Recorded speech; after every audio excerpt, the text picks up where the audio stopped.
The sun shines and all is fair and peaceful here in Imladris. A far cry from the blood and dust of Fornost, is it not? You and your companions did very well there. Indeed, things might have gone badly for us had you not been there. You have earned some time to recover from the toils of battle and hard travel. And I believe you will find no place better for the restoration of body and spirit than this, our home. It is pleasant, but I shall not stay long. I have promised to scout the Edenmoors for signs of the enemy. But what of you?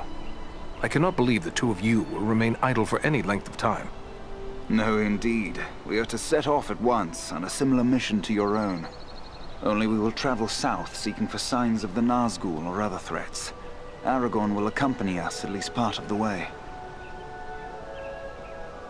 I may be in need of a few things before we set out. Is there anyone I can speak to about that? If it is provisions or other supplies you need, you should speak with Alari. And if your arms and armor need tending, seek out Angmir. Both of them may be found nearby.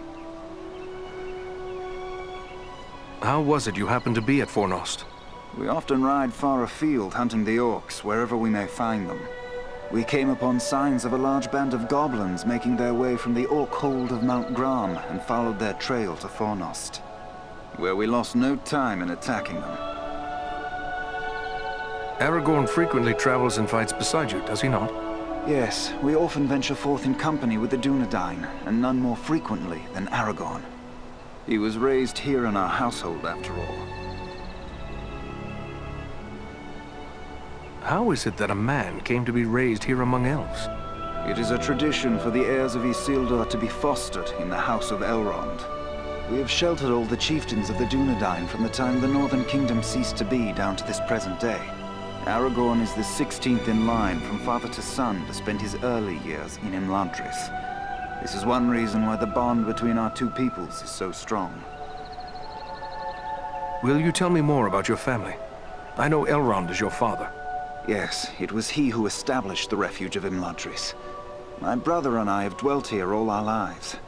Our sister Arwen dwells here as well, although she has spent many years in the company of our grandmother.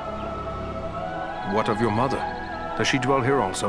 Our mother has crossed the sea and left Middle-earth. It is a bitter tale to tell. Many years past, on a journey across the Misty Mountains, our mother was captured by orcs. We searched the mountains without rest until we found her at last. Our father was able to heal her injuries, but the memory of her torment was too terrible for her to bear. At last she chose to depart for the Undying Lands. Perhaps now you understand why our hatred for the orcs is so great. That is a sad tale. I am sorry to have reminded you. No, my friend. We have drawn swords together in the same cause. You have earned our trust. We do not wish to keep anything hidden from you. This is the evil that we have pledged our lives to destroy, just as you have. I wish you luck. Goodbye.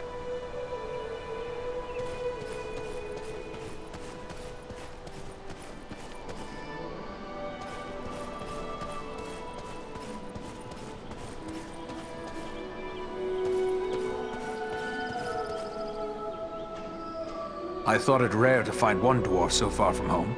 Yet here is another. If I may say, there's something about you that reminds me of my companion Farin. Gimli, son of Glóin, at your service. Your eyes serve you well, Ranger. Farin is indeed a kinsman of mine, and a most valiant dwarf. And if I may say, your own fame has gone before you. You fought well at Fornost, and I hear much praise of your exploits. Most impressive, though of course you had Farin's help. I must concede the usefulness of a dwarf in battle. He wields his weapon to good effect, as long as he stays clear of my knees. Useful? I dare say you'll find him more than useful. Why, he's a hero of the Battle of the Five Armies. Men, elves, and dwarves against orcs and goblins. And many an orc has felt the caress of his axe. Farin said no word of other kin coming to join him. What brings you here to Imladris? Aye, it's a long march from the halls of Erebor, but grim news goes on swift feet. It was for Bilbo's sake we came, with a warning that the servants of Sauron wished to find him and his ring. Thrice a Black Rider came to the front gate of Erebor, demanding news of Bilbo, and threatens to return once more. Ere that should happen, King Dain sent my father, Glóin, to seek the advice of Elrond. You've heard the results of the council? I see you have. I have sworn to protect Frodo upon his quest, an oath I will fulfill though all the orcs of Middle-earth stand in my way. Do you know Frodo well? I know only that he is Bilbo's adopted heir, and that he has chosen of his own free will to bear and destroy the ring. That's all I need to know. I'll protect him to my final breath if need be. Erebor, the Lonely Mountain. I've heard tales of it. Were you there at the downfall of Smaug? Sadly, no. I was far to the west in the Blue Mountains where I was born, for my father deemed me too young to join him on Thorin's quest. But once the dragon was destroyed, I hurried with many of my kin to settle there. I've labored some 70 years to restore what was lost and helped build anew the city of Dale from the ruins of the Dragonfire. I've seen the bones of Smaug upon the lake bottom where he fell. Did you know that Bilbo exchanged riddles with the dragon? Now that's a tale he should tell you. We owe much to that fine old hobbit. You're bold to defy a Nazgul if it was indeed one of the 9 who came to your door.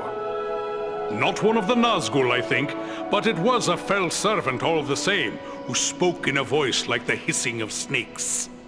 What sort of man can serve the enemy willingly, even gladly, is beyond my understanding. More cruel than any orc he struck me, full of venom and lies. Your words fit Agandaur well. His cruelty knows no bounds. Could it be so? Perhaps. It is enough that we will not be deceived by promises from Mordor ever again. The only way the Dark Lord gets his ring back this time is when it's tossed into the fires of Mount Doom. Elrond has asked us to scout the Edenmoors. But what is it that worries you about the north? I like not what I've heard of this Agandaur you drove from Fornost. He could yet cause grief untold. There are rumors of gatherings of orcs, goblins, and other deadly foes growing in strength. When the Dark Lord strikes, there will be more than one land that feels his wrath. I fear for the Shire and Rivendell. It would ease my heart to know that you'll look to the defense of the North for as long as you're needed. With help from Farin, of course. For my part, you have my word on it. And I have no doubt your trustworthy kinsman and Andriel will stand by my side.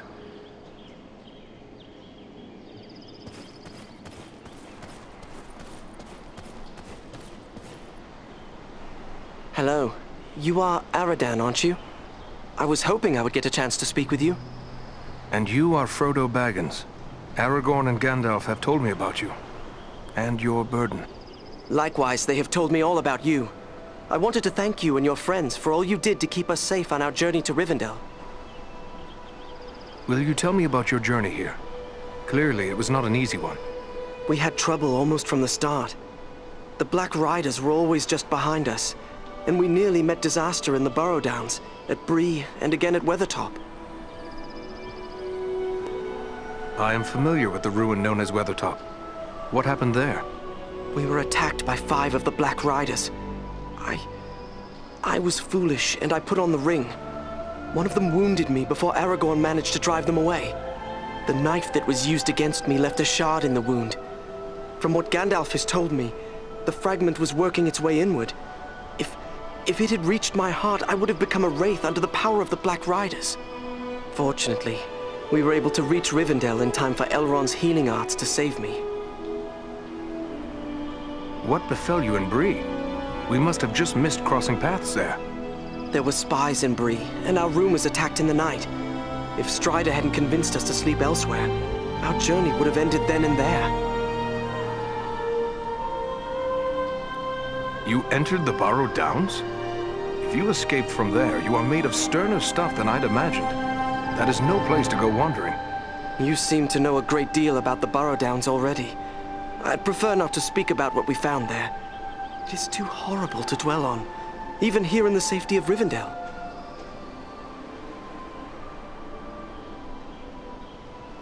I feel there is more to you than meets the eye, my friend. I trust that you will not fail us. Go with the goodwill of all who remain behind.